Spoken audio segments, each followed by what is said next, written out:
Hey, what's going on, YouTube? How are you? Hiker Dave here. Thanks for coming by. I do appreciate it. I have I had quite a day today, so I haven't been really making videos the past few days. I've been I've been out hiking an area where I believe that there could be a missing uh, a gentleman named by the name of Donald Flint. He went missing in 2017, June 8th. And there were signs posted in this state park that I hike. Have you seen this man and stuff? And he had some mental disabilities and stuff, and so we had people keeping an eye on him. He was 48 years old when he went missing. So right now he's, he would be. It's been more than a year and a half, so he's probably 50 and almost 50. So I had this epiphany a few nights ago, and I was thinking about him, and I do often because I hike here a lot. And so the park where I hike, there's only one way in. By vehicle, there's only one way to get in, and that is a long road. No, it's not long, 200 yards, and then it opens up into a parking area, and then the trailheads are kind of splinter off from there, and you park and stuff like that, and you go from there. And then there is a access road for the park rangers, and it also leads to some campsites that have been open this year and stuff. But you could take the road all the way through if the gate's open, but it's off season and it isn't open. So this gentleman went missing from Berkeley, Massachusetts. Now, the park is in Taunton, Mass. Berkeley, Mass is south of this state park. And when I first started to look for this gentleman a year and a half ago, I just kind of in my mind assumed or just figured to start from the parking lot because that's how I pull in. That's how I get to Massasoit, which is the name of the state park, Massasoit State Park, and I go from there. And I had this thought, and I don't know why it took me this long to think of it. But Berkeley is to the south of this park. It's way on the south end, 4 miles in, and there's a main road at the end of the park. And I'm thinking he was supposedly on foot. They had stopped him a few times walking to this state forest and said, listen, you can't just walk off on your own. And if he did this a handful of times, but he also would people would take him on trips to this place. And he loved hiking here at this particular state forest. So when he did go missing, they put up signs in the park because they thought maybe he tried to make his way to this particular state park. And I was thinking, kind of put myself in his shoes. Many times I've done that as I'm out hiking and kind of looking around, and I always am very observant of my surroundings, especially, looking for Bigfoot sign and got my ears open, my head's on a swivel. And a year and a half ago, I figured while I'm out here, I should kind of eliminate some areas because if I could help at all, I'm already out here, right?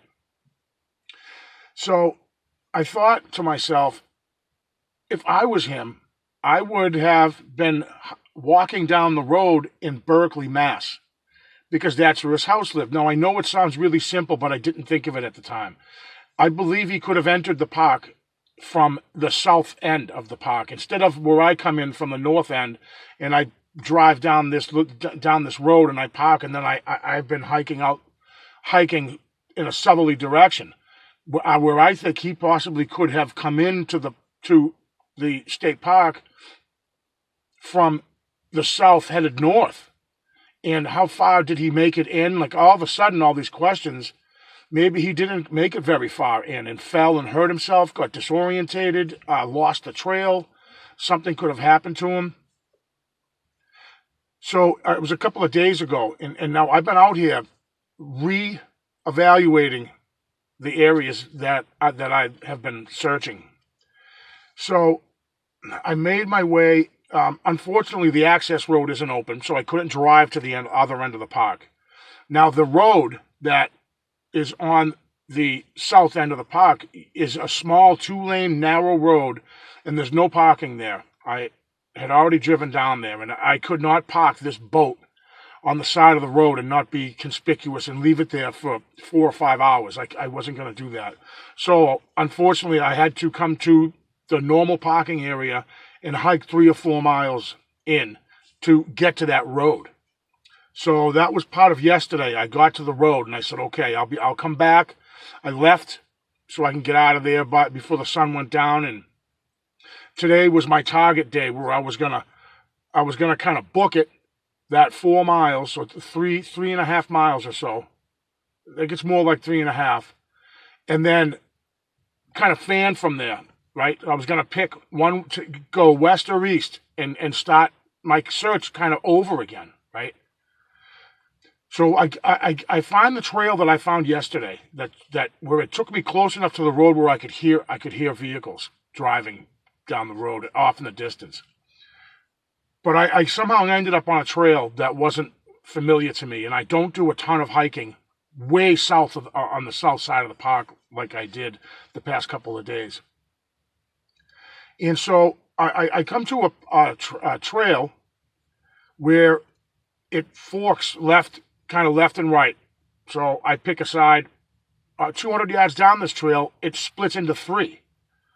And not 100 yards down further than that, it splits again. And I'm like, okay, so I've got my GPS on, I've got my compass, and I'm confident I just need to pick a trail at this point and use my compass to start to cover some ground. So I pick a trail, I'm walking down this trail, and these 2 big trees down on the trail, kind of crisscrossing each other. And they're both in an area where it was too low for me to go under it, but with the other tree on top of it, I had to climb it. I said, I'll just go around it, right? I could see the end of the tops of the tree, and they were big, pretty big trees. So I kind of start to make my way around it, and I come to a point where there's a drop-off, like a cliff, like 7 feet, maybe 8 feet.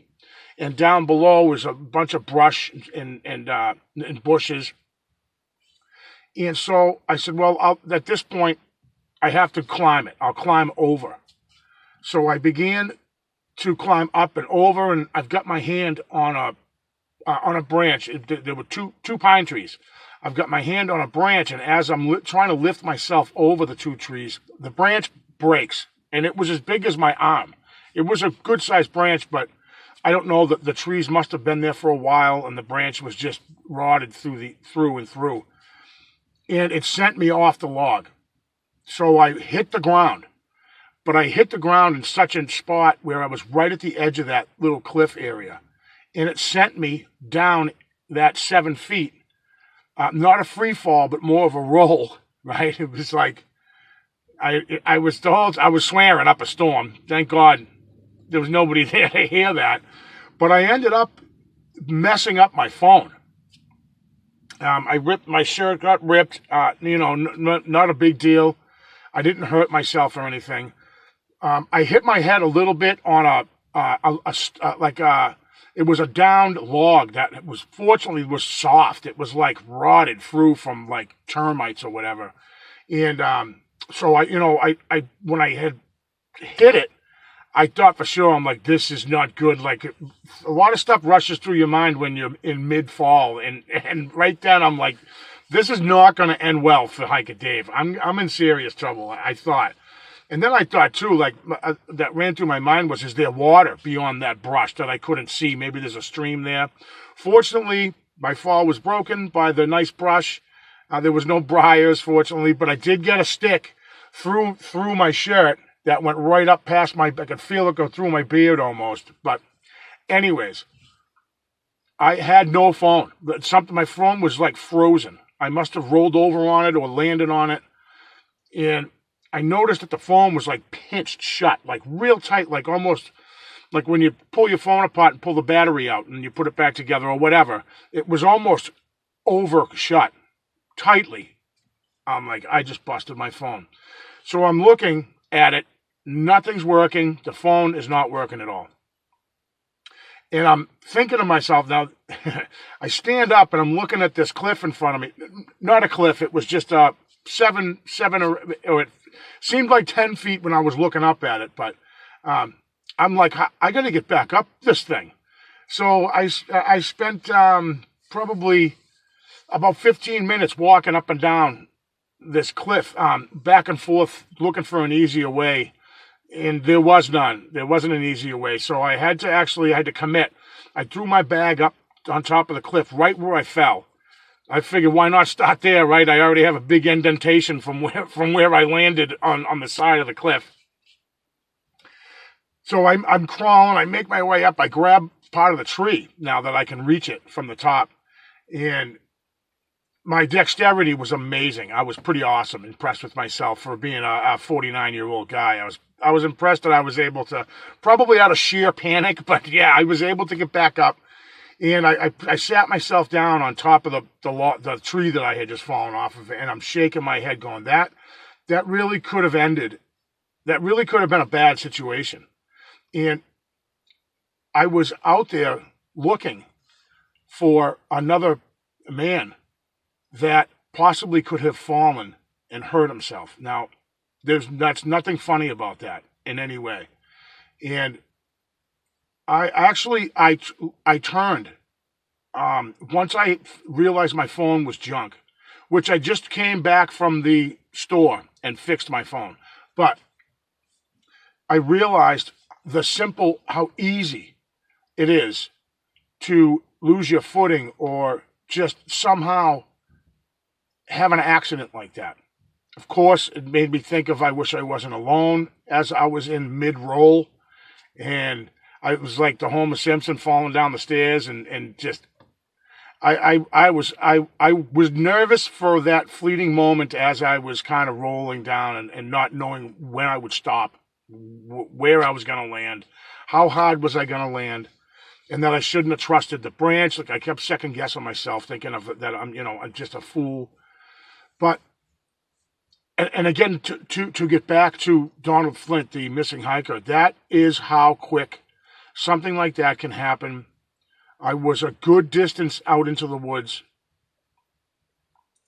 I'm unable to really tell anybody. I could give you a kind of a general location where I was, but I wouldn't be able to, the trails that split up like that confused even me. And I said, well, I got a compass. I know generally I want to get out of when I leave, I'm going to head north, slightly east, northeast to get out. So I was confident on leaving.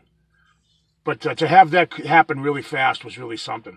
I also took a bunch of video out there, and I had to reset my phone. Everything had to be reset, and so I lost all that video and all that. I had to reset my Gmail. I had to reset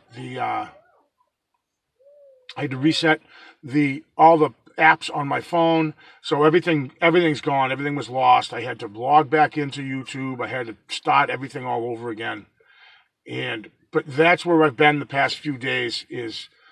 I'm a little bit rejuvenated about looking for Donald Flint. That if he's out in this area, I have some areas that I still need to search. Also, just as kind of an update, there was a possible sighting of Mr. Flint near Lake Winnipesaukee in New Hampshire, and this was quite a while ago, and I already knew about this, but it was never verified or anything like that. It was just a tip. Somebody had called and said it's someone that looked like him. We saw him. Now, this up in New Hampshire, Lake Winnipesaukee is a couple of hours from me. So, if Mr. Flint had maybe, there's no way he walked there, but maybe he thumbed, got a ride. I don't know how that would work.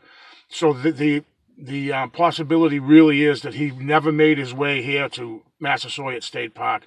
But I keep looking nonetheless, because if I could help the family with some closure in any way, that's kind of what, I would want someone to do that for me. If I went missing, I would want someone to just keep looking, and to keep trying, Anyways, that was my day. I ripped one of my favorite Lucic Boston Bruins Loot Sheet shirts. And it's an old one, too, and I've kept it in good shape. But I'll sew this bad Larry up, and it'll be right back in rotation. Thank you so much, guys, for coming by, and I'll definitely keep you updated on the story. I'll see you on the next one.